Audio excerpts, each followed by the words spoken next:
ನನ್ನ ಪ್ರಿಯ ದೇಶವಾಸಿಗಳೇ, ನಮಸ್ಕಾರ. ಇಂದು ಸಂಪೂರ್ಣ ದೇಶ ಭಯೋತ್ಪಾದನೆಯ ವಿರುದ್ಧ ಒಗ್ಗೂಡಿ ನಿಂತಿದೆ, ಆಕ್ರೋಶದಿಂದ ಕೂಡಿದೆ ಮತ್ತು ದೃಢ ನಿಶ್ಚಯ ಹೊಂದಿದೆ. ಭಯೋತ್ಪಾದನೆಯನ್ನು ಕೊನೆಗೊಳಿಸಲೇಬೇಕು ಎಂಬುದು ಇಂದು ಪ್ರತಿಯೊಬ್ಬ ಭಾರತೀಯನ ಸಂಕಲ್ಪವಾಗಿದೆ.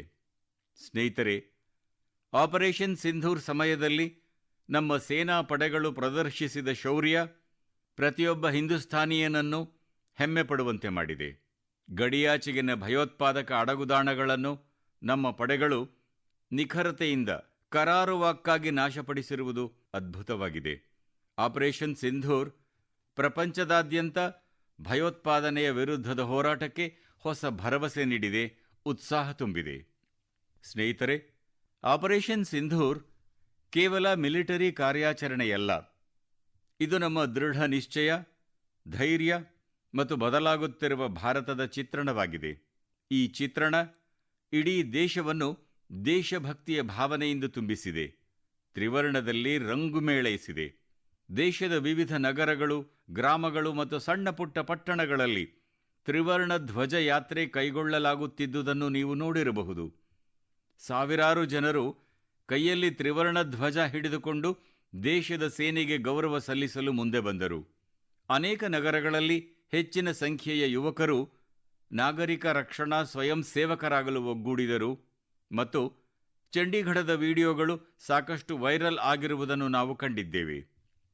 ಸಾಮಾಜಿಕ ಮಾಧ್ಯಮಗಳಲ್ಲಿ ಕವಿತೆಗಳನ್ನು ಬರೆಯಲಾಗುತ್ತಿತ್ತು, ದೇಶಭಕ್ತಿ ಗೀತೆಗಳನ್ನು ಹಾಡಲಾಗುತ್ತಿತ್ತು. ಪುಟ್ಟ ಪುಟ್ಟ ಮಕ್ಕಳು ಅಗಾಧ ಸಂದೇಶಗಳನ್ನು ಹೊತ್ತ ಚಿತ್ರಗಳನ್ನು ಬಿಡಿಸುತ್ತಿದ್ದರು. ನಾನು 3 ದಿನಗಳ ಹಿಂದೆಯಷ್ಟೇ ಬಿಕಾನೇರ್ಗೆ ಹೋಗಿದ್ದೆ. ಅಲ್ಲಿನ ಮಕ್ಕಳು ನನಗೆ ಇದೇ ರೀತಿಯ ವರ್ಣಚಿತ್ರವನ್ನು ಉಡುಗೊರೆಯಾಗಿ ನೀಡಿದ್ದರು. ಆಪರೇಷನ್ ಸಿಂಧೂರ್ ದೇಶದ ಜನರ ಮೇಲೆ ಅದೆಷ್ಟು ಪ್ರಭಾವ ಬೀರಿದೆ ಎಂದರೆ, ಅನೇಕ ಕುಟುಂಬಗಳು ಅದನ್ನು ತಮ್ಮ ಜೀವನದ ಭಾಗವನ್ನಾಗಿ ಮಾಡಿಕೊಂಡಿವೆ. ಬಿಹಾರದ ಕಟಿಹಾರ್, ಉತ್ತರ ಪ್ರದೇಶದ ಕುಶಿನಗರ ಮತ್ತು ಇನ್ನೂ ಹಲವಾರು ನಗರಗಳಲ್ಲಿ ಆ ಸಮಯದಲ್ಲಿ ಜನಿಸಿದ ಮಕ್ಕಳಿಗೆ ಸಿಂಧೂರ್ ಎಂದು ನಾಮಕರಣ ಮಾಡಲಾಗಿದೆ. ಸ್ನೇಹಿತರೆ, ನಮ್ಮ ಸೈನಿಕರು ಭಯೋತ್ಪಾದಕ ನೆಲೆಗಳನ್ನು ನಾಶಪಡಿಸಿದರು. ಅದು ಅವರ ಅದಮ್ಯ ಸಾಹಸವಾಗಿತ್ತು ಮತ್ತು ಅದರಲ್ಲಿ ಭಾರತದಲ್ಲಿ ತಯಾರಿಸಿದ ಶಸ್ತ್ರಾಸ್ತ್ರಗಳು, ಉಪಕರಣಗಳು ಮತ್ತು ತಂತ್ರಜ್ಞಾನದ ಶಕ್ತಿಯೂ ಸೇರಿತ್ತು. ಸ್ವಾವಲಂಬಿ ಭಾರತದ ಸಂಕಲ್ಪವೂ ಇತ್ತು. ಈ ಗೆಲುವಿನಲ್ಲಿ ನಮ್ಮ ಇಂಜಿನಿಯರ್ಗಳು, ತಂತ್ರಜ್ಞರೂ ಸೇರಿದಂತೆ ಎಲ್ಲರ ಶ್ರಮವೂ ಸೇರಿದೆ. ಈ ಅಭಿಯಾನದ ನಂತರ ದೇಶಾದ್ಯಂತ ವೋಕಲ್ ಫಾರ್ ಲೋಕಲ್ ಕುರಿತು ಹೊಸ ಆಶಾಕಿರಣ ಮೂಡಿದೆ. ಅನೇಕ ವಿಷಯಗಳು ಮನಮುಟ್ಟುತ್ತವೆ. ಇನ್ನು ಮುಂದೆ ನಾವು ನಮ್ಮ ಮಕ್ಕಳಿಗಾಗಿ ಭಾರತದಲ್ಲಿ ತಯಾರಿಸಿದ ಆಟಿಕೆಗಳನ್ನು ಮಾತ್ರ ಖರೀದಿಸುತ್ತೇವೆ, ದೇಶಪ್ರೇಮ ಬಾಲ್ಯದಿಂದಲೇ ಮೂಡಬೇಕು ಎಂದು ಪೋಷಕರೊಬ್ಬರು ಹೇಳಿದರು. ನಾವು ನಮ್ಮ ಮುಂದಿನ ರಜೆಯನ್ನು ದೇಶದ ಯಾವುದಾದರೂ ಸುಂದರ ಸ್ಥಳದಲ್ಲಿ ಕಳೆಯುತ್ತೇವೆ ಎಂದು ಕೆಲವು ಕುಟುಂಬಗಳು ಪ್ರತಿಜ್ಞೆ ಮಾಡಿವೆ. ಅನೇಕ ಯುವಕರು ವೆಡ್ ಇನ್ ಇಂಡಿಯಾ ಸಂಕಲ್ಪಗೈದಿದ್ದಾರೆ. ಅವರು ನಮ್ಮ ದೇಶದಲ್ಲೇ ವಿವಾಹವಾಗಲಿದ್ದಾರೆ. ಈಗ ನೀವು ಯಾವುದೇ ಉಡುಗೊರೆಯನ್ನು ನೀಡಿದರೂ ಅದು ಭಾರತೀಯ ಕುಶಲಕರ್ಮಿಗಳೇ ತಯಾರಿಸಿದ್ದಾಗಿರುತ್ತದೆ ಎಂದು ಇನ್ನೂ ಕೆಲವರು ಹೇಳಿದ್ದಾರೆ. ಸ್ನೇಹಿತರೆ, ಜನರ ಒಗ್ಗೂಡುವಿಕೆ, ಸಾರ್ವಜನಿಕ ಭಾಗವಹಿಸುವಿಕೆ ಇದೇ ಅಲ್ಲವೇ ಭಾರತದ ನಿಜವಾದ ಶಕ್ತಿ? ಬನ್ನಿ, ಈ ಸಂದರ್ಭದಲ್ಲಿ ನಾವೆಲ್ಲ ನಮ್ಮ ಜೀವನದಲ್ಲಿ ಸಾಧ್ಯವಾದಲ್ಲೆಲ್ಲ ಸ್ವದೇಶದಲ್ಲೇ ತಯಾರಿಸಿದ ವಸ್ತುಗಳಿಗೆ ಆದ್ಯತೆ ನೀಡುತ್ತೇವೆ ಎಂದು ಸಂಕಲ್ಪಗೈಯೋಣ ಎಂದು ನಿಮ್ಮಲ್ಲಿ ಆಗ್ರಹಿಸುತ್ತೇನೆ. ಇದು ಕೇವಲ ಆರ್ಥಿಕ ಸ್ವಾವಲಂಬನೆಯ ವಿಷಯವಲ್ಲ, ರಾಷ್ಟ್ರ ನಿರ್ಮಾಣದಲ್ಲಿ ಭಾಗವಹಿಸುವ ಭಾವನೆಯಾಗಿದೆ. ನಮ್ಮ ಒಂದು ಹೆಜ್ಜೆ ಭಾರತದ ಪ್ರಗತಿಗೆ ದೊಡ್ಡ ಕೊಡುಗೆ ನೀಡಬಹುದಾಗಿದೆ. ಸ್ನೇಹಿತರೆ, ಬಸ್ಸಿನಲ್ಲಿ ಎಲ್ಲಿಯಾದರೂ ಪ್ರಯಾಣಿಸುವುದು ಬಹಳ ಸಾಮಾನ್ಯ ವಿಷಯ. ಆದರೆ ಮೊದಲ ಬಾರಿಗೆ ಒಂದು ಗ್ರಾಮಕ್ಕೆ ಬಸ್ ತಲುಪಿರುವ ಕುರಿತು ನಾನು ನಿಮಗೆ ಹೇಳಬಯಸುತ್ತೇನೆ. ಅಲ್ಲಿನ ಜನರು ಈ ದಿನಕ್ಕಾಗಿ ವರ್ಷಗಳಿಂದ ಕಾಯುತ್ತಿದ್ದರು.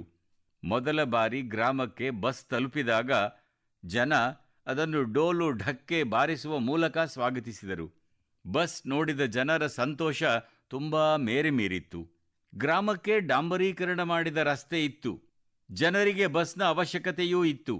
ಆದರೆ ಇಲ್ಲಿ ಈ ಹಿಂದೆ ಬಸ್ ಓಡಾಡುತ್ತಿರಲಿಲ್ಲ, ಏಕೆಂದರೆ ಈ ಗ್ರಾಮ ಮಾವೋವಾದಿ ಹಿಂಸಾಚಾರದಿಂದ ಪ್ರಭಾವಿತವಾಗಿತ್ತು. ಈ ಸ್ಥಳ ಮಹಾರಾಷ್ಟ್ರದ ಗಡ್ಚಿರೋಳಿ ಜಿಲ್ಲೆಯಲ್ಲಿದೆ ಮತ್ತು ಈ ಗ್ರಾಮದ ಹೆಸರು ಕಾಟೇಝರಿ. ಕಾಟೇಜರಿಯಲ್ಲಾದ ಈ ಬದಲಾವಣೆಯ ಅನುಭವ ಸುತ್ತಮುತ್ತಲಿನ ಪ್ರದೇಶದ ಮೇಲೂ ಪ್ರಭಾವ ಬೀರಿರುವುದು ಕಂಡುಬರುತ್ತಿದೆ. ಈಗ ಇಲ್ಲಿನ ಪರಿಸ್ಥಿತಿ ಸಾಮಾನ್ಯಕ್ಕೆ ಮರಳುತ್ತಿದೆ. ಮಾವೋವಾದದ ವಿರುದ್ಧದ ಸಾಮೂಹಿಕ ಹೋರಾಟದಿಂದಾಗಿ ಮೂಲಭೂತ ಸೌಕರ್ಯಗಳು ಈಗ ಇಂತಹ ಪ್ರದೇಶಗಳಿಗೂ ತಲುಪಲು ಪ್ರಾರಂಭಿಸಿವೆ. ಬಸ್ ಬಂದರೆ ತಮ್ಮ ಜೀವನ ತುಂಬಾ ಸುಲಭವಾಗುತ್ತದೆ ಎಂದು ಗ್ರಾಮಸ್ಥರು ಹೇಳುತ್ತಾರೆ. ಸ್ನೇಹಿತರೆ, ಮನ್ ಕಿ ಬಾತ್ನಲ್ಲಿ ನಾವು ಈಗಾಗಲೇ ಛತ್ತೀಸ್ಗಢದಲ್ಲಿ ನಡೆದ ಬಸ್ತರ್ ಒಲಿಂಪಿಕ್ಸ್ ಮತ್ತು ಮಾವೋವಾದಿ ಪೀಡಿತ ಪ್ರದೇಶಗಳಲ್ಲಿನ ವಿಜ್ಞಾನ ಪ್ರಯೋಗಾಲಯದ ಬಗ್ಗೆ ಚರ್ಚಿಸಿದ್ದೇವೆ. ಇಲ್ಲಿನ ಮಕ್ಕಳಿಗೆ ವಿಜ್ಞಾನದ ಬಗ್ಗೆ ಅಪಾರ ಆಸಕ್ತಿ ಇದೆ. ಅವರು ಕ್ರೀಡೆಯಲ್ಲೂ ಅದ್ಭುತ ಸಾಧನೆಗೈಯುತ್ತಿದ್ದಾರೆ. ಈ ಪ್ರದೇಶಗಳಲ್ಲಿ ವಾಸಿಸುವ ಜನರು ಎಷ್ಟು ಧೈರ್ಯಶಾಲಿಗಳು ಎಂಬುದನ್ನು ಇಂತಹ ಪ್ರಯತ್ನಗಳು ಎತ್ತಿ ತೋರಿಸುತ್ತವೆ. ಈ ಜನರು ಎಲ್ಲಾ ಸವಾಲುಗಳ ಮಧ್ಯೆಯೂ ತಮ್ಮ ಜೀವನವನ್ನು ಉತ್ತಮಗೊಳಿಸಿಕೊಳ್ಳುವ ಮಾರ್ಗವನ್ನು ಆರಿಸಿಕೊಂಡಿದ್ದಾರೆ. 10 ಮತ್ತು 12ನೇ ತರಗತಿಯ ಫಲಿತಾಂಶಗಳಲ್ಲಿಯೂ ದಂತೇವಾಡ ಜಿಲ್ಲೆಯ ಸಾಧನೆ ಅತ್ಯುತ್ತಮವಾಗಿರುವುದನ್ನು ತಿಳಿದು ನನಗೆ ತುಂಬಾ ಸಂತೋಷವಾಯಿತು. ಈ ಜಿಲ್ಲೆ 10ನೇ ತರಗತಿಯ ಫಲಿತಾಂಶದಲ್ಲಿ ಸುಮಾರು 95% ಫಲಿತಾಂಶದೊಂದಿಗೆ ಅಗ್ರಸ್ಥಾನದಲ್ಲಿ ಮೆರೆದಿದೆ. 12ನೇ ತರಗತಿ ಪರೀಕ್ಷೆಯಲ್ಲಿ ಈ ಜಿಲ್ಲೆ ಛತ್ತೀಸ್ಗಢದಲ್ಲಿ 6ನೇ ಸ್ಥಾನ ಗಳಿಸಿದೆ. ಒಂದು ಕಾಲದಲ್ಲಿ ಮಾವೋವಾದ ತೀವ್ರವಾಗಿದ್ದ ದಂತೇವಾಡದಲ್ಲಿ ಇಂದು ಶಿಕ್ಷಣದ ಪತಾಕೆ ಮುಗಿಲು ಮುಟ್ಟುತ್ತಿದೆ ಎಂಬ ಬಗ್ಗೆ ಆಲೋಚಿಸಿ. ಇಂತಹ ಬದಲಾವಣೆಗಳು ನಾವೆಲ್ಲರೂ ಹೆಮ್ಮೆ ಪಡುವಂತೆ ಮಾಡುತ್ತವೆ. ನನ್ನ ಪ್ರಿಯ ದೇಶವಾಸಿಗಳೇ, ಈಗ ನಾನು ನಿಮಗೆ ಸಿಂಹಗಳಿಗೆ ಸಂಬಂಧಿಸಿದ ಒಂದು ಒಳ್ಳೆ ಸುದ್ದಿಯನ್ನು ಹೇಳಬಯಸುತ್ತೇನೆ. ಕಳೆದ ಕೇವಲ 5 ವರ್ಷಗಳಲ್ಲಿ ಗುಜರಾತ್ನ ಗೀರ್ನಲ್ಲಿ ಸಿಂಹಗಳ ಸಂಖ್ಯೆ 674ರಿಂದ 891ಕ್ಕೇರಿದೆ. 674ರಿಂದ 891. ಸಿಂಹಗಳ ಗಣತಿಯ ನಂತರ ತಿಳಿದುಬಂದ ಈ ಸಂಖ್ಯೆ ತುಂಬ ಉತ್ತೇಜನಕಾರಿಯಾಗಿದೆ. ಸ್ನೇಹಿತರೆ, ನಿಮ್ಮಲ್ಲಿ ಹಲವರು ಈ ಪ್ರಾಣಿಗಳ ಗಣತಿ ಹೇಗೆ ನಡೆಯುತ್ತದೆ ಎಂದು ತಿಳಿದುಕೊಳ್ಳಲು ಬಯಸಬಹುದು. ಈ ಕೆಲಸ ಬಹಳ ಸವಾಲಿನದ್ದಾಗಿದೆ. ಸಿಂಹಗಳ ಗಣತಿಯನ್ನು 11 ಜಿಲ್ಲೆಗಳಲ್ಲಿ 35,000 ಚದರ ಕಿಲೋಮೀಟರ್ ಪ್ರದೇಶದಲ್ಲಿ ನಡೆಸಲಾಗಿದೆ ಎಂದು ತಿಳಿದರೆ ನಿಮಗೆ ಆಶ್ಚರ್ಯವಾಗಬಹುದು. ಗಣತಿಗಾಗಿ ಈ ಪ್ರದೇಶಗಳಲ್ಲಿ ತಂಡಗಳು ದಿನದ 24 ಗಂಟೆಯೂ ಕಾರ್ಯಾಚರಣೆಯಲ್ಲಿ ತೊಡಗಿದ್ದವು. ಸಂಪೂರ್ಣ ಅಭಿಯಾನದಲ್ಲಿ ಪರಿಶೀಲನೆ ಮತ್ತು ಮರುಪರಿಶೀಲನೆ ಎರಡನ್ನೂ ಮಾಡಲಾಯಿತು. ಈ ಮೂಲಕ ಸಿಂಹಗಳ ಎಣಿಕೆ ಕೆಲಸವನ್ನು ಅತ್ಯಂತ ನಿಖರವಾಗಿ ಪೂರ್ಣಗೊಳಿಸಲು ಸಾಧ್ಯವಾಯಿತು. ಸ್ನೇಹಿತರೆ, ಸಮಾಜದಲ್ಲಿ ಜವಾಬ್ದಾರಿಯ ಭಾವನೆ ಗಾಢವಾಗಿದ್ದಾಗ ಎಷ್ಟು ಅದ್ಭುತ ಫಲಿತಾಂಶಗಳನ್ನು ಸಾಧಿಸಬಹುದು ಎಂಬುದನ್ನು ಏಷಿಯಾಟಿಕ್ ಸಿಂಹಗಳ ಸಂಖ್ಯೆಯಲ್ಲಿನ ವೃದ್ಧಿ ಎತ್ತಿ ತೋರಿಸುತ್ತದೆ. ಕೆಲವು ದಶಕಗಳ ಹಿಂದೆ ಗೀರ್ನಲ್ಲಿ ಪರಿಸ್ಥಿತಿ ತುಂಬಾ ಕಷ್ಟಕರವಾಗಿತ್ತು. ಆದರೆ ಅಲ್ಲಿನ ಜನ ಒಗ್ಗೂಡಿ ಬದಲಾವಣೆಗೆ ಟೊಂಕ ಕಟ್ಟಿ ನಿಂತರು. ಇಲ್ಲಿ ಅತ್ಯಾಧುನಿಕ ತಂತ್ರಜ್ಞಾನದ ಜೊತೆಗೆ ಜಾಗತಿಕ ಅತ್ಯುತ್ತಮ ಅಭ್ಯಾಸಗಳನ್ನು ಕೂಡ ಅಳವಡಿಸಿಕೊಳ್ಳಲಾಯಿತು. ಇದೇ ಸಮಯದಲ್ಲಿ ಅರಣ್ಯ ಅಧಿಕಾರಿಗಳ ಹುದ್ದೆಯಲ್ಲಿ ಮಹಿಳೆಯರನ್ನು ದೊಡ್ಡ ಪ್ರಮಾಣದಲ್ಲಿ ನಿಯೋಜಿಸಿದ ಮೊದಲ ರಾಜ್ಯವಾಗಿ ಗುಜರಾತ್ ಹೊರಹೊಮ್ಮಿತು. ಇಂದು ನಾವು ನೋಡುತ್ತಿರುವ ಫಲಿತಾಂಶಗಳಿಗೆ ಈ ಎಲ್ಲ ಅಂಶಗಳೂ ಕಾರಣವಾಗಿವೆ. ವನ್ಯಜೀವಿ ರಕ್ಷಣೆಗಾಗಿ ಇದೇ ರೀತಿ ನಾವು ನಿರಂತರ ಜಾಗೃತರಾಗಿರಬೇಕು ಮತ್ತು ಜಾಗರೂಕರಾಗಿರಬೇಕು. ನನ್ನ ಪ್ರಿಯ ದೇಶವಾಸಿಗಳೇ, 2-3 ದಿನಗಳ ಹಿಂದೆ ನಾನು ರೈಸಿಂಗ್ ನಾರ್ತ್ ಈಸ್ಟ್ ಪ್ರಥಮ ಶೃಂಗಸಭೆಗೆ ಹೋಗಿದ್ದೆ. ಅದಕ್ಕೂ ಮುನ್ನ ಈಶಾನ್ಯದ ಸಾಮರ್ಥ್ಯಕ್ಕೆ ಸಮರ್ಪಿತವಾದ ಅಷ್ಟಲಕ್ಷ್ಮಿ ಮಹೋತ್ಸವವನ್ನು ಆಚರಿಸಿದ್ದೆವು. ಈಶಾನ್ಯ ಪ್ರದೇಶದ ವಿಶೇಷತೆಯೇ ಬೇರೆ. ಅದರ ಸಾಮರ್ಥ್ಯ, ಪ್ರತಿಭೆ ನಿಜಕ್ಕೂ ಅದ್ಭುತ. ಕ್ರಾಫ್ಟೆಡ್ ಫೈಬರ್ಸ್ ಬಗ್ಗೆ ಒಂದು ಆಸಕ್ತಿದಾಯಕ ಕಥೆಯ ಬಗ್ಗೆ ನನಗೆ ತಿಳಿಯಿತು. ಕ್ರಾಫ್ಟೆಡ್ ಫೈಬರ್ಸ್ ಕೇವಲ ಒಂದು ಬ್ರ್ಯಾಂಡ್ ಅಲ್ಲ, ಬದಲಾಗಿ ಸಿಕ್ಕಿಂನ ಸಂಪ್ರದಾಯ, ನೇಯ್ಗೆ ಕಲೆ ಮತ್ತು ಫ್ಯಾಷನ್ ಕುರಿತ ಇಂದಿನ ಚಿಂತನೆ, ಈ ಮೂರರ ಸುಂದರ ಸಮ್ಮಿಲನವಾಗಿದೆ. ಡಾಕ್ಟರ್ ಚೇವಾಂಗ್ ನೋರ್ಬು ಬೂಟಿಯಾ ಇದನ್ನು ಪ್ರಾರಂಭಿಸಿದರು. ಅವರು ವೃತ್ತಿಯಲ್ಲಿ ಪಶುವೈದ್ಯರು, ಆದರೆ ಅಂತಃಕರಣದಿಂದ ಸಿಕ್ಕಿಂ ಸಂಸ್ಕೃತಿಯ ನಿಜವಾದ ರಾಯಭಾರಿಯಾಗಿದ್ದಾರೆ. ನೇಯ್ಗೆಗೆ ಹೊಸ ಆಯಾಮವನ್ನು ನೀಡಬಾರದೆ ಎಂಬ ಆಲೋಚನೆ ಅವರಲ್ಲಿ ಮೂಡಿತು. ಈ ಆಲೋಚನೆಯಿಂದ ಕ್ರಾಫ್ಟೆಡ್ ಫೈಬರ್ಸ್ ಹುಟ್ಟಿಕೊಂಡಿತು. ಅವರು ಸಾಂಪ್ರದಾಯಿಕ ನೇಯ್ಗೆಯನ್ನು ಆಧುನಿಕ ಫ್ಯಾಷನ್ನೊಂದಿಗೆ ಸಂಯೋಜಿಸಿ ಅದನ್ನು ಸಾಮಾಜಿಕ ಉದ್ಯಮವನ್ನಾಗಿ ಮಾರ್ಪಡಿಸಿದರು. ಈಗ ಇಲ್ಲಿ ಕೇವಲ ವಸ್ತ್ರಗಳ ನೇಯ್ಗೆ ಮಾತ್ರವಲ್ಲ, ಜೀವನವನ್ನು ಕೂಡ ರೂಪಿಸಲಾಗುತ್ತಿದೆ. ಅವರು ಸ್ಥಳೀಯ ಜನರಿಗೆ ಕೌಶಲ್ಯ ತರಬೇತಿ ನೀಡುತ್ತಾರೆ, ಅವರನ್ನು ಸ್ವಾವಲಂಬಿಗಳನ್ನಾಗಿ ಮಾಡುತ್ತಾರೆ. ಡಾಕ್ಟರ್ ಭೂಟಿಯಾ ಗ್ರಾಮದ ನೇಕಾರರು, ಪಶುಪಾಲಕರು ಮತ್ತು ಸ್ವಸಹಾಯ ಗುಂಪುಗಳನ್ನು ಒಗ್ಗೂಡಿಸಿ ಉದ್ಯೋಗದ ಹೊಸ ಮಾರ್ಗಗಳನ್ನು ಸೃಷ್ಟಿಸಿದ್ದಾರೆ. ಇಂದು ಸ್ಥಳೀಯ ಮಹಿಳೆಯರು ಮತ್ತು ಕುಶಲಕರ್ಮಿಗಳು ತಮ್ಮ ಕೌಶಲ್ಯದಿಂದ ಉತ್ತಮ ಆದಾಯ ಗಳಿಸುತ್ತಿದ್ದಾರೆ. ಕ್ರಾಫ್ಟೆಡ್ ಫೈಬರ್ಸ್ನ ಶಾಲುಗಳು, ಸ್ಟೋಲ್ಗಳು, ಕೈಗವಸುಗಳು, ಸಾಕ್ಸ್ಗಳು ಎಲ್ಲವೂ ಸ್ಥಳೀಯ ಕೈಮಗ್ಗಗಳಲ್ಲಿ ತಯಾರಿಸಲಾಗುತ್ತಿದ್ದು, ಇದರಲ್ಲಿ ಬಳಸಲಾಗುವ ಉಣ್ಣೆ ಸಿಕ್ಕಿಂನ ಮೊಲಗಳು ಮತ್ತು ಕುರಿಗಳಿಂದ ಪಡೆಯಲಾಗುತ್ತದೆ. ಬಣ್ಣಗಳು ಸಹ ಸಂಪೂರ್ಣವಾಗಿ ನೈಸರ್ಗಿಕವಾಗಿವೆ. ಯಾವುದೇ ರಾಸಾಯನಿಕಗಳಿಲ್ಲ, ಕೇವಲ ಪ್ರಾಕೃತಿಕ ಬಣ್ಣಗಳು. ಸಿಕ್ಕಿಂನ ಸಾಂಪ್ರದಾಯಿಕ ನೇಯ್ಗೆ ಮತ್ತು ಸಂಸ್ಕೃತಿಗೆ ಡಾಕ್ಟರ್ ಭೂಟಿಯಾ ಹೊಸ ಸ್ಥಾನಮಾನ ನೀಡಿದ್ದಾರೆ. ಸಂಪ್ರದಾಯದೊಂದಿಗೆ ಉತ್ಸಾಹವನ್ನು ಸಂಯೋಜಿಸಿದಾಗ ಅದು ಜಗತ್ತನ್ನು ಎಷ್ಟು ಆಕರ್ಷಿಸಬಹುದು ಎಂಬುದನ್ನು ಡಾಕ್ಟರ್ ಭೂಟಿಯಾ ಅವರ ಕೆಲಸ ನಮಗೆ ಕಲಿಸುತ್ತದೆ. ನನ್ನ ಪ್ರಿಯ ದೇಶವಾಸಿಗಳೇ, ಇಂದು ನಾನು ನಿಮಗೆ ಒಬ್ಬ ಮಹಾನ್ ವ್ಯಕ್ತಿಯ ಬಗ್ಗೆ ಹೇಳಬಯಸುತ್ತೇನೆ. ಅವರು ಒಬ್ಬ ಕಲಾವಿದರು ಮತ್ತು ಸ್ಫೂರ್ತಿಯ ಸೆಲೆ. ಅವರ ಹೆಸರು ಜೀವನ್ ಜೋಶಿ. ವಯಸ್ಸು 65 ವರ್ಷ. ಯಾರ ಹೆಸರಿನಲ್ಲಿಯೇ ಜೀವ ತುಂಬಿದೆಯೋ ಅವರು ಎಷ್ಟು ಚೈತನ್ಯದಿಂದ ತುಂಬಿರುತ್ತಾರೆ ಎಂಬುದನ್ನು ಊಹಿಸಿ. ಜೀವನ್ ಅವರು ಉತ್ತರಾಖಂಡದ ಹಲ್ದ್ವಾನಿಯಲ್ಲಿ ವಾಸಿಸುತ್ತಿದ್ದಾರೆ. ಬಾಲ್ಯದಲ್ಲಿ ಪೋಲಿಯೋದಿಂದಾಗಿ ಅವರ ಕಾಲುಗಳ ಬಲ ಕುಂದಿಹೋಯಿತು. ಆದರೆ ಪೋಲಿಯೋ ಅವರ ಧೈರ್ಯವನ್ನು ಕುಂದಿಸಲಾಗಲಿಲ್ಲ. ಅವರ ನಡಿಗೆಯ ವೇಗ ಕಡಿಮೆಯಾದರೂ ಅವರ ಮನಸ್ಸು ಕಲ್ಪನಾತೀತವಾಗಿ ಹಾರುತ್ತಲೇ ಇತ್ತು. ಈ ಹಾರಾಟದಲ್ಲಿಯೇ ಜೀವನ್ ಅವರು ಬಗೆಟ್ ಎಂಬ ವಿಶಿಷ್ಟ ಕಲೆಗೆ ಜನ್ಮ ನೀಡಿದರು. ಇದರಲ್ಲಿ ಅವರು ಪೈನ್ ಮರಗಳಿಂದ ಬೀಳುವ ಒಣ ತೊಗಟೆಯಿಂದ ಸುಂದರವಾದ ಕಲಾಕೃತಿಗಳನ್ನು ಮಾಡುತ್ತಾರೆ. ಜನರು ಸಾಮಾನ್ಯವಾಗಿ ನಿಷ್ಪ್ರಯೋಜಕವೆಂದು ಪರಿಗಣಿಸುವ ಆ ತೊಗಟೆ ಜೀವನ್ ಅವರ ಕೈಗೆ ಬಂದ ಕೂಡಲೇ ಪರಂಪರೆಯಾಗಿ ಮಾರ್ಪಾಡಾಗುತ್ತದೆ. ಅವರ ಪ್ರತಿಯೊಂದು ಸೃಷ್ಟಿಯಲ್ಲೂ ಉತ್ತರಾಖಂಡ್ನ ಮಣ್ಣಿನ ಸೊಬಗಿದೆ. ಕೆಲವೊಮ್ಮೆ ಅದು ಪರ್ವತಗಳ ಜಾನಪದ ವಾದ್ಯಗಳಾಗಿ ರೂಪುಗೊಂಡರೆ, ಮತ್ತೆ ಕೆಲವೊಮ್ಮೆ ಪರ್ವತಗಳ ಆತ್ಮವೇ ಆ ಕಲಾಕೃತಿಯಲ್ಲಿ ಅವತರಿಸಿದಂತೆ ಭಾಸವಾಗುತ್ತದೆ. ಜೀವನ್ ಅವರ ಕೆಲಸ ಕೇವಲ ಒಂದು ಕಲೆ ಮಾತ್ರವಲ್ಲ, ಅದೊಂದು ಸಾಧನೆಯಾಗಿದೆ. ಅವರು ತಮ್ಮ ಇಡೀ ಜೀವನವನ್ನು ಈ ಕಲೆಗೆ ಮುಡುಪಾಗಿಟ್ಟಿದ್ದಾರೆ. ಜೀವನ್ ಜೋಶಿಯವರಂತಹ ಕಲಾವಿದರು ಎಂತಹುದೇ ಪರಿಸ್ಥಿತಿ ಇರಲಿ, ಉದ್ದೇಶ ಬಲವಾಗಿದ್ದರೆ ಯಾವುದೂ ಅಸಾಧ್ಯವಲ್ಲ ಎಂಬುದನ್ನು ನಮಗೆ ನೆನಪಿಸುತ್ತಾರೆ. ಅವರ ಹೆಸರು ಜೀವನ್ ಮತ್ತು ಅವರು ಜೀವನ ನಡೆಸುವುದರ ಅರ್ಥವನ್ನು ನಿಜವಾಗಿಯೂ ತೋರಿಸಿಕೊಟ್ಟಿದ್ದಾರೆ. ನನ್ನ ಪ್ರಿಯ ದೇಶವಾಸಿಗಳೇ, ಇಂದು ಹೊಲಗದ್ದೆಗಳಲ್ಲಿ ಕೆಲಸ ಮಾಡುವುದರ ಜೊತೆಗೆ ಆಕಾಶದೆತ್ತರದಲ್ಲಿ ಕೆಲಸ ಮಾಡುವ ಅನೇಕ ಮಹಿಳೆಯರಿದ್ದಾರೆ. ಹೌದು, ನೀವು ಸರಿಯಾಗಿ ಕೇಳಿದ್ದೀರಿ. ಈಗ ಗ್ರಾಮದ ಮಹಿಳೆಯರು ಡ್ರೋನ್ ದೀದಿಗಳಾಗಿದ್ದಾರೆ ಮತ್ತು ಡ್ರೋನ್ಗಳನ್ನು ಹಾರಿಸುತ್ತಿದ್ದಾರೆ.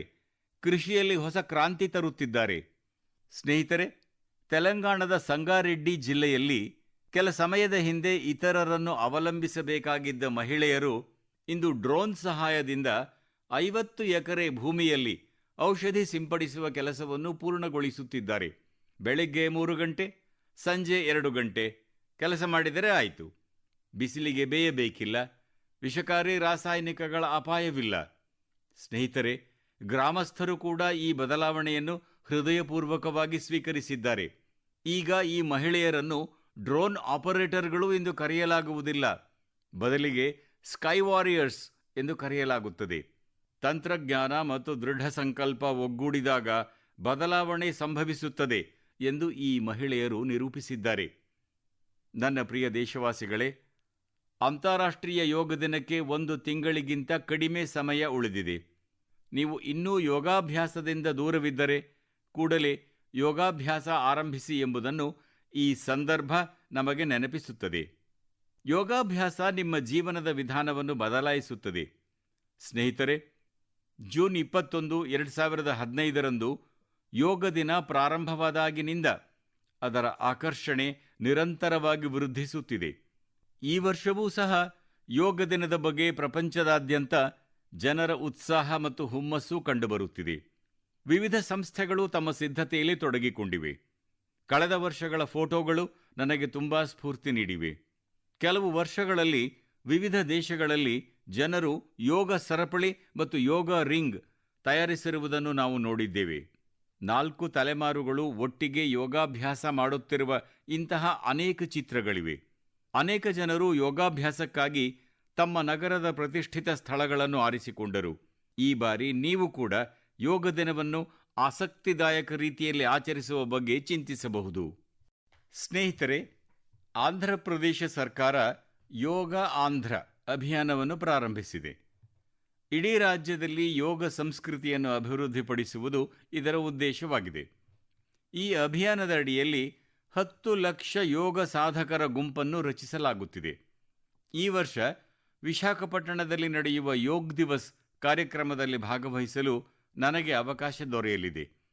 ಈ ಬಾರಿಯೂ ನಮ್ಮ ಯುವ ಸ್ನೇಹಿತರು ದೇಶದ ಪರಂಪರೆಗೆ ಸಂಬಂಧಿಸಿದ ಪ್ರತಿಷ್ಠಿತ ಸ್ಥಳಗಳಲ್ಲಿ ಯೋಗಾಭ್ಯಾಸ ಮಾಡಲಿದ್ದಾರೆ ಎಂದು ತಿಳಿದು ನನಗೆ ಬಹಳ ಸಂತೋಷವಾಗಿದೆ. ಅನೇಕ ಯುವಕರು ಹೊಸ ದಾಖಲೆಗಳನ್ನು ಸೃಷ್ಟಿಸಲು ಮತ್ತು ಯೋಗ ಸರಪಳಿಯ ಭಾಗವಾಗುವ ಪ್ರತಿಜ್ಞೆ ಕೈಗೊಂಡಿದ್ದಾರೆ. ನಮ್ಮ ಕಾರ್ಪೊರೇಟ್ಗಳು ಕೂಡ ಈ ವಿಷಯದಲ್ಲಿ ಹಿಂದೆ ಉಳಿದಿಲ್ಲ. ಕೆಲವು ಸಂಸ್ಥೆಗಳು ತಮ್ಮ ಕಚೇರಿಗಳಲ್ಲೇ ಯೋಗಾಭ್ಯಾಸಕ್ಕಾಗಿ ಪ್ರತ್ಯೇಕ ಸ್ಥಳಗಳನ್ನು ಮೀಸಲಿಟ್ಟಿವೆ. ಕೆಲವು ನವೋದ್ಯಮಗಳು ಕಚೇರಿ ಯೋಗ ಸಮಯಗಳನ್ನು ನಿಗದಿಪಡಿಸಿವೆ. ಗ್ರಾಮಗಳಿಗೆ ತೆರಳಿ ಗ್ರಾಮಸ್ಥರಿಗೆ ಯೋಗ ಕಲಿಸಲು ತಯಾರಿ ನಡೆಸುತ್ತಿರುವ ಜನರೂ ಇದ್ದಾರೆ.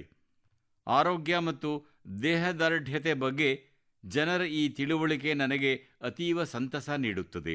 ಸ್ನೇಹಿತರೆ, ಯೋಗ್ ದಿವಸ್ ಜೊತೆಗೆ ಆಯುರ್ವೇದ ಕ್ಷೇತ್ರದಲ್ಲಿ ಬಹಳಷ್ಟು ನಡೆಯುತ್ತಿದ್ದು ಇವುಗಳ ಕುರಿತು ಅರಿತಾಗ ನಿಮಗೆ ಕೂಡ ಬಹಳ ಸಂತೋಷವಾಗುತ್ತದೆ. ನಿನ್ನೆ ಅಂದರೆ ಮೇ 24ರಂದು ವಿಶ್ವ ಆರೋಗ್ಯ ಸಂಸ್ಥೆಯ ಮಹಾನಿರ್ದೇಶಕರು ಹಾಗೂ ನನ್ನ ಮಿತ್ರ ತುಳಸಿಯವರ ಸಮ್ಮುಖದಲ್ಲಿ ಒಂದು ತಿಳುವಳಿಕೆ ಒಪ್ಪಂದಕ್ಕೆ ಸಹಿ ಹಾಕಲಾಯಿತು. ಈ ಒಪ್ಪಂದದೊಂದಿಗೆ international classification of health interventions ಇದರ ಅಡಿಯಲ್ಲಿ ಒಂದು ಮೀಸಲಾದ ಸಾಂಪ್ರದಾಯಿಕ ಔಷಧ ಮಾಡ್ಯೂಲ್ ಕುರಿತಂತೆ ಕೂಡ ಕೆಲಸ ಆರಂಭವಾಗಿದೆ. ಈ ಉಪಕ್ರಮದಿಂದ ಪ್ರಪಂಚದಾದ್ಯಂತ ಹೆಚ್ಚು ಹೆಚ್ಚು ಜನರಿಗೆ ವೈಜ್ಞಾನಿಕ ರೀತಿಯಲ್ಲಿ ಆಯುಷ್ಗೆ ಅವಕಾಶ ದೊರೆಯಲು ಸಾಧ್ಯವಾಗುತ್ತದೆ. ಸ್ನೇಹಿತರೆ, ನೀವು ಶಾಲೆಯಲ್ಲಿ ಕಪ್ಪು ಹಲಗೆ ಅಂದರೆ ಬ್ಲ್ಯಾಕ್ ಬೋರ್ಡ್ ನೋಡಿ ಇರುತ್ತೀರಿ. ಆದರೆ ಈಗ ಕೆಲವು ಶಾಲೆಗಳಲ್ಲಿ ಶುಗರ್ ಬೋರ್ಡ್ ಕೂಡ ಹಾಕಲಾಗುತ್ತಿದೆ. ಬ್ಲ್ಯಾಕ್ ಬೋರ್ಡ್ ಅಲ್ಲ, ಶುಗರ್ ಬೋರ್ಡ್. ಮಕ್ಕಳಿಗೆ ಅವರ ಸಕ್ಕರೆ ಸೇವನೆ ಬಗ್ಗೆ ಜಾಗೃತಿ ಮೂಡಿಸುವುದು CBSEನ ಈ ವಿಶಿಷ್ಟ ಉಪಕ್ರಮದ ಉದ್ದೇಶವಾಗಿದೆ. ಎಷ್ಟು ಪ್ರಮಾಣದಲ್ಲಿ ಸಕ್ಕರೆ ಸೇವಿಸಬೇಕು ಮತ್ತು ಎಷ್ಟು ಪ್ರಮಾಣದಲ್ಲಿ ಸಕ್ಕರೆ ಸೇವಿಸಲಾಗುತ್ತಿದೆ ಎಂಬುದನ್ನು ಮಕ್ಕಳು ಅರಿತು ಸ್ವತಃ ಆರೋಗ್ಯಕರ ಆಯ್ಕೆ ಮಾಡಿಕೊಳ್ಳಲು ಆರಂಭಿಸಿದ್ದಾರೆ. ಇದೊಂದು ವಿಶಿಷ್ಟ ಪ್ರಯತ್ನವಾಗಿದೆ ಮತ್ತು ಇದರ ಪ್ರಭಾವ ಕೂಡ ಬಹಳ ಸಕಾರಾತ್ಮಕವಾಗಿರುತ್ತದೆ. ಬಾಲ್ಯದಿಂದಲೇ ಆರೋಗ್ಯಕರ ಜೀವನ ಶೈಲಿಯ ಅಭ್ಯಾಸ ಮಾಡಿಕೊಳ್ಳುವ ನಿಟ್ಟಿನಲ್ಲಿ ಇದು ಅತ್ಯಂತ ಸಹಾಯಕವೆಂದು ಸಾಬೀತಾಗಬಹುದು. ಅನೇಕ ಪೋಷಕರು ಇದನ್ನು ಪ್ರಶಂಸಿಸಿದ್ದಾರೆ ಮತ್ತು ಇಂತಹ ಉಪಕ್ರಮಗಳನ್ನು ಕಚೇರಿಗಳು, ಕ್ಯಾಂಟೀನ್ಗಳು ಮತ್ತು ಸಂಸ್ಥೆಗಳಲ್ಲಿಯೂ ಕೂಡ ಕೈಗೊಳ್ಳಬೇಕು ಎಂದು ನಾನು ನಂಬುತ್ತೇನೆ. ಅಂತಿಮವಾಗಿ ಆರೋಗ್ಯವಿದ್ದರಷ್ಟೇ ಎಲ್ಲವೂ ಇರುತ್ತದೆ. ಫಿಟ್ ಇಂಡಿಯಾ ಬಲಿಷ್ಠ ಭಾರತದ ಅಡಿಪಾಯವಾಗಿದೆ. ನನ್ನ ಪ್ರೀತಿಯ ದೇಶವಾಸಿಗಳೇ, ಸ್ವಚ್ಛ ಭಾರತದ ಬಗ್ಗೆ ಮಾತನಾಡುವಾಗ ಮನದ ಮಾತಿನ ಶ್ರೋತೃಗಳು ಹಿಂದೆ ಉಳಿಯುವುದು ಹೇಗೆ ಸಾಧ್ಯ? ನೀವೆಲ್ಲರೂ ನಿಮ್ಮ ಸ್ವಂತ ಮಟ್ಟದಲ್ಲಿ ಈ ಅಭಿಯಾನವನ್ನು ಬಲಪಡಿಸುತ್ತಿದ್ದೀರಿ ಎಂದು ನನಗೆ ಸಂಪೂರ್ಣ ನಂಬಿಕೆಯಿದೆ. ಆದರೆ ಇಂದು ನಾನು ನಿಮಗೆ ಸ್ವಚ್ಛತೆಯ ಸಂಕಲ್ಪ ಪರ್ವತದಂತಹ ಸವಾಲುಗಳನ್ನು ಕೂಡ ಪರಾಭವಗೊಳಿಸಿದೆ ಎಂಬ ಉದಾಹರಣೆಯ ಕುರಿತು ಹೇಳಲು ಬಯಸುತ್ತೇನೆ. ಉಸಿರಾಡಲು ಕಷ್ಟವಾಗುವ ಹಿಮಭರಿತ ಪರ್ವತಗಳನ್ನು ಹತ್ತುತ್ತಿರುವ ವ್ಯಕ್ತಿಯನ್ನು ಊಹಿಸಿಕೊಳ್ಳಿ. ಪ್ರತಿ ಹೆಜ್ಜೆಯಲ್ಲೂ ಜೀವಕ್ಕೆ ಅಪಾಯವಿರುತ್ತದೆ ಮತ್ತು ಆ ವ್ಯಕ್ತಿ ಅಲ್ಲಿ ಸ್ವಚ್ಛತಾ ಕಾರ್ಯದಲ್ಲಿ ನಿರತನಾಗಿದ್ದಾನೆ. ನಮ್ಮ ITBP ತಂಡದ ಸದಸ್ಯರು ಇದೇ ರೀತಿಯ ಕೆಲಸವನ್ನು ಮಾಡಿದ್ದಾರೆ. ಈ ತಂಡ ವಿಶ್ವದ ಅತ್ಯಂತ ಕಷ್ಟಕರವಾದ ಶಿಖರ ಎನಿಸಿದ ಮೌಂಟ್ ಮಕಾಲು ಅನ್ನು ಏರಲು ಹೋಗಿತ್ತು. ಆದರೆ ಸ್ನೇಹಿತರೆ, ಅವರು ಕೇವಲ ಪರ್ವತ ಏರುವುದು ಮಾತ್ರವಲ್ಲ, ತಮ್ಮ ಗುರಿಗೆ ಸ್ವಚ್ಛತೆಯ ಮತ್ತೊಂದು ಧ್ಯೇಯವನ್ನು ಅವರು ಸೇರಿಸಿದರು. ಶಿಖರದ ಬಳಿ ಬಿದ್ದಿದ್ದ ಕಸವನ್ನು ತೆಗೆದುಹಾಕಲು ಅವರು ಉಪಕ್ರಮ ಕೈಗೊಂಡರು. ಊಹಿಸಿ ನೋಡಿ, ಈ ತಂಡದ ಸದಸ್ಯರು 150 ಕಿಲೋಗಳಿಗಿಂತ ಅಧಿಕ ಪ್ರಮಾಣದ ಜೈವಿಕ ವಿಘಟನೀಯವಲ್ಲದ ತ್ಯಾಜ್ಯವನ್ನು ತಮ್ಮೊಂದಿಗೆ ತಂದರು. ಅಷ್ಟು ಎತ್ತರದಲ್ಲಿ ಸ್ವಚ್ಛಗೊಳಿಸುವುದು ಸುಲಭದ ಕೆಲಸವಲ್ಲ. ಆದರೆ ದೃಢ ನಿಶ್ಚಯ ಇದ್ದಲ್ಲಿ ಮಾರ್ಗ ತಾನೇ ತಾನಾಗಿ ತೆರೆದುಕೊಳ್ಳುತ್ತದೆ ಎನ್ನುವುದನ್ನು ಇದು ತೋರಿಸುತ್ತದೆ. ಸ್ನೇಹಿತರೆ, ಇದಕ್ಕೆ ಸಂಬಂಧಿಸಿದ ಮತ್ತೊಂದು ಪ್ರಮುಖ ವಿಷಯವೂ ಇದೆ. ಅದೇ ಕಾಗದ ತ್ಯಾಜ್ಯ ಮತ್ತು ಮರುಬಳಕೆ. ಪ್ರತಿದಿನ ನಮ್ಮ ಮನೆಗಳು ಮತ್ತು ಕಚೇರಿಗಳಲ್ಲಿ ಬಹಳಷ್ಟು ಕಾಗದ ತ್ಯಾಜ್ಯ ಉತ್ಪತ್ತಿಯಾಗುತ್ತದೆ. ಬಹುಶಃ ಇದನ್ನು ನಾವು ಸರ್ವೇ ಸಾಮಾನ್ಯ ಎಂಬಂತೆ ಪರಿಗಣಿಸುತ್ತೇವೆ. ದೇಶದ ಲ್ಯಾಂಡ್ ಫಿಲ್ ತ್ಯಾಜ್ಯದ ಸುಮಾರು ಕಾಲು ಭಾಗ ಕಾಗದಕ್ಕೆ ಸಂಬಂಧಿಸಿದ್ದಾಗಿದೆ ಎಂದು ತಿಳಿದರೆ ನಿಮಗೆ ಆಶ್ಚರ್ಯವಾಗುತ್ತದೆ. ಇಂದು ಪ್ರತಿಯೊಬ್ಬ ವ್ಯಕ್ತಿ ಈ ನಿಟ್ಟಿನಲ್ಲಿ ಯೋಚಿಸಬೇಕಾದ ಅಗತ್ಯವಿದೆ. ಭಾರತದಲ್ಲಿ ಅನೇಕ ನವೋದ್ಯಮಗಳು ಈ ವಲಯದಲ್ಲಿ ಉತ್ತಮ ಕೆಲಸ ಮಾಡುತ್ತಿವೆ ಎಂದು ತಿಳಿದು ನನಗೆ ಸಂತೋಷವಾಗಿದೆ. ವಿಶಾಖಪಟ್ಟಣಂ, ಗುರುಗ್ರಾಮದಂತಹ ಅನೇಕ ನಗರಗಳಲ್ಲಿನ ಅನೇಕ ನವೋದ್ಯಮಗಳು ಕಾಗದ ಮರುಬಳಕೆಯ ನವೀನ ವಿಧಾನಗಳನ್ನು ಅಳವಡಿಸಿಕೊಳ್ಳುತ್ತಿವೆ. ಕೆಲವು ಮರುಬಳಕೆಯ ಕಾಗದದಿಂದ ಪ್ಯಾಕೇಜಿಂಗ್ ಬೋರ್ಡ್ಗಳನ್ನು ತಯಾರಿಸುತ್ತಿವೆ. ಕೆಲವು ಡಿಜಿಟಲ್ ವಿಧಾನಗಳ ಮೂಲಕ ವೃತ್ತಪತ್ರಿಕೆ ಮರುಬಳಕೆಯನ್ನು ಸುಲಭಗೊಳಿಸುತ್ತಿವೆ. ಜಾಲ್ನಾದಂತಹ ನಗರಗಳಲ್ಲಿ ಕೆಲವು ನವೋದ್ಯಮಗಳು 100ಕ್ಕೆ 100 ಮರುಬಳಕೆಯ ವಸ್ತುಗಳಿಂದ ಪ್ಯಾಕೇಜಿಂಗ್ ರೋಲ್ಗಳು ಮತ್ತು ಪೇಪರ್ ಕೋರ್ಗಳನ್ನು ತಯಾರಿಸುತ್ತಿವೆ. 1 ಟನ್ ಕಾಗದವನ್ನು ಮರುಬಳಕೆ ಮಾಡುವುದರಿಂದ 17 ಮರಗಳನ್ನು ಕಡಿಯುವುದನ್ನು ತಡೆಯಬಹುದು ಮತ್ತು ಸಾವಿರಾರು ಲೀಟರ್ ನೀರು ಉಳಿಸಬಹುದು ಎಂದು ತಿಳಿದರೆ ನಿಮಗೆ ಸ್ಫೂರ್ತಿ ದೊರೆಯುತ್ತದೆ. ಈಗ ಯೋಚಿಸಿ, ಪರ್ವತಾರೋಹಿಗಳು ಅಂತಹ ಕಠಿಣ ಪರಿಸ್ಥಿತಿಗಳಲ್ಲಿ ಕಸವನ್ನು ಮರಳಿ ತರಬಹುದಾದರೆ ನಾವು ಕೂಡ ನಮ್ಮ ಮನೆಗಳಲ್ಲಿ ಅಥವಾ ಕಚೇರಿಗಳಲ್ಲಿ ಕಾಗದವನ್ನು ಬೇರ್ಪಡಿಸುವ ಮೂಲಕ ಮರುಬಳಕೆಗೆ ಕೊಡುಗೆ ನೀಡಬಹುದಲ್ಲವೇ? ದೇಶದ ಪ್ರತಿಯೊಬ್ಬ ನಾಗರಿಕನೂ ದೇಶಕ್ಕೆ ನಾನು ಏನು ಉತ್ತಮವಾಗಿ ಮಾಡಬಹುದು ಎಂದು ಯೋಚಿಸಿದಾಗ ಮಾತ್ರ ನಾವು ಒಟ್ಟಾಗಿ ದೊಡ್ಡ ಬದಲಾವಣೆ ತರಬಹುದು. ಸ್ನೇಹಿತರೆ, ಇತ್ತೀಚೆಗೆ ಖೇಲೋ ಇಂಡಿಯಾ ಕ್ರೀಡಾಕೂಟ ದೊಡ್ಡ ಯಶಸ್ಸನ್ನು ಕಂಡಿದೆ. ಬಿಹಾರದ 5 ನಗರಗಳು ಖೇಲೋ ಇಂಡಿಯಾ ಕ್ರೀಡಾಕೂಟವನ್ನು ಆಯೋಜಿಸಿದ್ದವು. ಅಲ್ಲಿ ವಿವಿಧ ವಿಭಾಗಗಳಲ್ಲಿ ಪಂದ್ಯಗಳು ನಡೆದವು. ಭಾರತದಾದ್ಯಂತ 5,000ಕ್ಕೂ ಹೆಚ್ಚು ಕ್ರೀಡಾಪಟುಗಳು ಅಲ್ಲಿಗೆ ತಲುಪಿದ್ದರು. ಈ ಕ್ರೀಡಾಪಟುಗಳು ಬಿಹಾರದ ಜನರ ಕ್ರೀಡಾ ಮನೋಭಾವ ಮತ್ತು ಬಿಹಾರದ ಜನರು ತಮ್ಮ ಬಗ್ಗೆ ತೋರಿಸಿದ ಆತ್ಮೀಯತೆಯನ್ನು ಶ್ಲಾಘಿಸಿದ್ದಾರೆ. ಸ್ನೇಹಿತರೆ, ಬಿಹಾರದ ಭೂಮಿ ತುಂಬಾ ವಿಶೇಷವಾಗಿದೆ. ಈ ಕಾರ್ಯಕ್ರಮದಲ್ಲಿ ಇಲ್ಲಿ ಅನೇಕ ವಿಶಿಷ್ಟ ಘಟನೆಗಳು ನಡೆದವು. ಇದು ಖೇಲೋ ಇಂಡಿಯಾ ಯೂತ್ ಗೇಮ್ಸ್ನ ಮೊದಲ ಕಾರ್ಯಕ್ರಮವಾಗಿದ್ದು, ಇದು ಒಲಿಂಪಿಕ್ ಚಾನೆಲ್ ಮೂಲಕ ಇಡೀ ಜಗತ್ತನ್ನು ತಲುಪಿತು. ಪ್ರಪಂಚದಾದ್ಯಂತದ ಜನರು ನಮ್ಮ ಯುವ ಆಟಗಾರರ ಪ್ರತಿಭೆಯನ್ನು ನೋಡಿ ಮೆಚ್ಚಿದರು. ಎಲ್ಲ ಪದಕ ವಿಜೇತರನ್ನು, ವಿಶೇಷವಾಗಿ ಅಗ್ರ 3 ವಿಜೇತ ರಾಜ್ಯಗಳನ್ನು ಮಹಾರಾಷ್ಟ್ರ, ಹರಿಯಾಣ ಮತ್ತು ರಾಜಸ್ಥಾನವನ್ನು ನಾನು ಅಭಿನಂದಿಸುತ್ತೇನೆ. ಸ್ನೇಹಿತರೆ, ಈ ಬಾರಿ ಖೇಲೋ ಇಂಡಿಯಾದಲ್ಲಿ ಒಟ್ಟು 26 ದಾಖಲೆಗಳು ನಿರ್ಮಾಣವಾಗಿವೆ. ಭಾರ ಎತ್ತುವ ಸ್ಪರ್ಧೆಗಳಲ್ಲಿ ಮಹಾರಾಷ್ಟ್ರದ ಅಸ್ಮಿತಾ ಢೋನೆ, ಒಡಿಶಾದ ಹರ್ಷವರ್ಧನ್ ಸಾಹು ಮತ್ತು ಉತ್ತರ ಪ್ರದೇಶದ ತುಷಾರ್ ಚೌಧರಿ ಅವರ ಅತ್ಯುತ್ತಮ ಪ್ರದರ್ಶನ ಎಲ್ಲರ ಹೃದಯ ಗೆದ್ದಿತು. ಮಹಾರಾಷ್ಟ್ರದ ಸಾಯಿರಾಜ್ ಪರದೇಸಿ 3 ದಾಖಲೆಗಳನ್ನು ಬರೆದರು. ಅಥ್ಲೆಟಿಕ್ಸ್ನಲ್ಲಿ ಉತ್ತರ ಪ್ರದೇಶದ ಖಾದಿರ್ ಖಾನ್ ಮತ್ತು ಶೇಖ್ ಜೀಸನ್ ಮತ್ತು ರಾಜಸ್ಥಾನದ ಹನ್ಸ್ರಾಜ್ ಅತ್ಯುತ್ತಮ ಪ್ರದರ್ಶನ ನೀಡಿದರು. ಈ ಬಾರಿ ಬಿಹಾರ ಕೂಡ 36 ಪದಕಗಳನ್ನು ಗೆದ್ದಿದೆ. ಸ್ನೇಹಿತರೆ, ಆಡುವವನು ಅರಳುತ್ತಾನೆ. ಪಂದ್ಯಾವಳಿಯು ಯುವ ಕ್ರೀಡಾ ಪ್ರತಿಭೆಗಳಿಗೆ ಬಹಳಷ್ಟು ಅರ್ಥವನ್ನು ನೀಡುತ್ತದೆ. ಇಂತಹ ಘಟನೆಗಳು ಭಾರತೀಯ ಕ್ರೀಡೆಗಳ ಭವಿಷ್ಯವನ್ನು ಮತ್ತಷ್ಟು ಬೆಳಗಿಸುತ್ತವೆ. ನನ್ನ ಪ್ರೀತಿಯ ದೇಶವಾಸಿಗಳೇ, ಮೇ 20 ವಿಶ್ವ ಜೇನುನೊಣ ದಿನ ಎಂದು ಆಚರಿಸಲಾಯಿತು. ಈ ದಿನ ಜೇನುತುಪ್ಪವು ಕೇವಲ ಸಿಹಿ ಮಾತ್ರವಲ್ಲ, ಆರೋಗ್ಯ, ಸ್ವ-ಉದ್ಯೋಗ ಮತ್ತು ಸ್ವಾವಲಂಬನೆಯ ಉದಾಹರಣೆಯಾಗಿದೆ ಎಂಬುದನ್ನು ನಮಗೆ ನೆನಪಿಸುತ್ತದೆ. ಕಳೆದ 11 ವರ್ಷಗಳಲ್ಲಿ ಭಾರತದಲ್ಲಿ ಜೇನು ಸಾಕಣೆಯಲ್ಲಿ ಒಂದು ಸಿಹಿ ಕ್ರಾಂತಿ ನಡೆದಿದೆ. 10-11 ವರ್ಷಗಳ ಹಿಂದೆ ಭಾರತದ ಜೇನುತುಪ್ಪದ ಉತ್ಪಾದನೆ ವರ್ಷಕ್ಕೆ ಸುಮಾರು 70-75 ಸಾವಿರ ಮೆಟ್ರಿಕ್ ಟನ್ಗಳಷ್ಟಿತ್ತು. ಇಂದು ಇದು ಸರಿಸುಮಾರು 1.25 ಲಕ್ಷ ಮೆಟ್ರಿಕ್ ಟನ್ಗಳಷ್ಟು ಆಗಿದೆ. ಇದರರ್ಥ ಜೇನುತುಪ್ಪದ ಉತ್ಪಾದನೆ ಸುಮಾರು 60% ಹೆಚ್ಚಾಗಿದೆ. ನಾವು ಜೇನುತುಪ್ಪದ ಉತ್ಪಾದನೆ ಮತ್ತು ರಫ್ತಿನಲ್ಲಿ ವಿಶ್ವದ ಪ್ರಮುಖ ದೇಶಗಳಲ್ಲಿ ಒಂದೆನಿಸಿದ್ದೇವೆ. ಸ್ನೇಹಿತರೆ, ರಾಷ್ಟ್ರೀಯ ಜೇನು ಸಾಕಣೆ ಮತ್ತು ಜೇನು ಮಿಷನ್ ಈ ಸಕಾರಾತ್ಮಕ ಪರಿಣಾಮದಲ್ಲಿ ಪ್ರಮುಖ ಪಾತ್ರ ವಹಿಸುತ್ತವೆ. ಇದರ ಅಡಿಯಲ್ಲಿ ಜೇನು ಸಾಕಣೆಗೆ ಸಂಬಂಧಿಸಿದ ಸಾವಿರಾರು ರೈತರಿಗೆ ತರಬೇತಿ ಹಾಗೂ ಉಪಕರಣಗಳನ್ನು ನೀಡಲಾಯಿತು. ಅವರಿಗೆ ಮಾರುಕಟ್ಟೆಗೆ ನೇರ ಪ್ರವೇಶವನ್ನು ಸೃಷ್ಟಿಸಲಾಯಿತು. ಸ್ನೇಹಿತರೆ, ಈ ಬದಲಾವಣೆ ಕೇವಲ ಅಂಕಿಅಂಶಗಳಲ್ಲಿ ಗೋಚರಿಸುವುದು ಮಾತ್ರವಲ್ಲ, ಹಳ್ಳಿಯ ನೆಲದಲ್ಲಿಯೂ ಸ್ಪಷ್ಟವಾಗಿ ಗೋಚರಿಸುತ್ತದೆ. ಛತ್ತೀಸ್ಗಢದ ಕೋರಿಯಾ ಜಿಲ್ಲೆಯಲ್ಲಿ ಇಂತಹ ಉದಾಹರಣೆ ಇದೆ. ಅಲ್ಲಿ ಬುಡಕಟ್ಟು ರೈತರು ಸೋನ್ ಹನಿ ಎಂಬ ಶುದ್ಧ ಸಾವಯವ ಜೇನುತುಪ್ಪದ ಬ್ರ್ಯಾಂಡ್ ಅನ್ನು ರಚಿಸಿದ್ದಾರೆ. ಇಂದು ಆ ಜೇನುತುಪ್ಪವನ್ನು GEM ಸೇರಿದಂತೆ ಅನೇಕ ಆನ್ಲೈನ್ ಪೋರ್ಟಲ್ಗಳಲ್ಲಿ ಮಾರಾಟ ಮಾಡಲಾಗುತ್ತಿದೆ. ಅಂದರೆ ಹಳ್ಳಿಯ ಕಠಿಣ ಪರಿಶ್ರಮ ಈಗ ಜಾಗತಿಕ ಮಟ್ಟದಲ್ಲಿದೆ.